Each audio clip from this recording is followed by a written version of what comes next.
Hoxh, selam aleikum.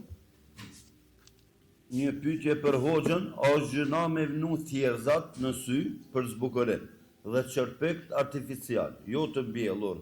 A pranohet abdesi, se motra jam po thot që lejohet kon e ke halal me vnu? Allahu ju lut. Aleikum assalam wa rahmatullahi wa barakatuh. Ka disa çështje.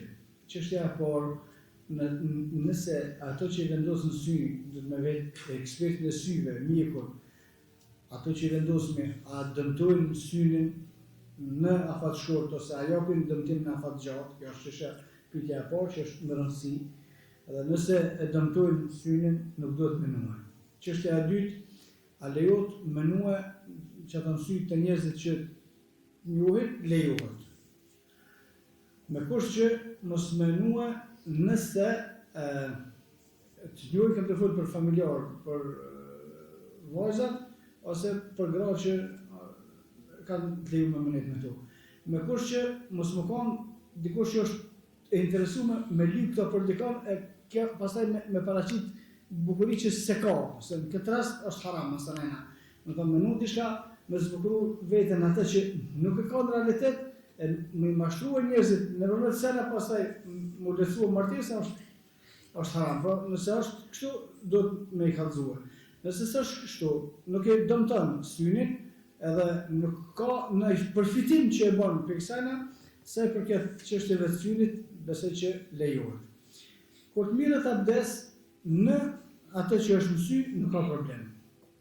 Ose në atë që është në qerpik, ka problem. Për shkak se pjesa e synit është pjesa e mbrëmshme, dhe në gjatë abdesit nuk i lojmë syt në mrena. Edhe pse Ibn Abbasi, Allah pas më shërua, dhe Ibn Omeri, Allah pas më shërua, që të dy e kanë menuar se edhe mrena, ose gjatë abdesit me qelë syt, me dëpërtu ujë, ose me i fërkua me gisht mrena, por se në të përgjithshme mrena syt nuk pastruan. Në këtë rast, themi kjo nuk është pengesë inshallah.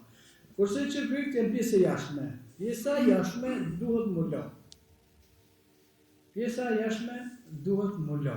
Me që duhet më la, atëre kur të marrin abdes, në të hekën. Nuk e di a kanë procedura ato shumë, nuk kanë shumë, se nuk e di që shkon kjo çështje. Nëse do veç me mua, edhe pse çështja ngjitjes së qerpikëve, pastaj një pjesë e dietarëve e kanë komentuar në ngjitjen e flokëve dhe kanë dhënë njëjtën dispozit se ngjitja e flokëve është haram, pastaj ka shkuar edhe te ngjitja e qerpikëve, por për këto unë nuk di që ka ndonjë argument të drejtë për drejtë, sikur që është argumenti i flokëve, më që nuk di që ka argument të drejtë për drejtë, sikur që është argumenti për flokët, atëherë mendoj se inshallah s'ka problem, por kur të bëhet çështja e namazit me hik për me moraldes, Allahu a'lam.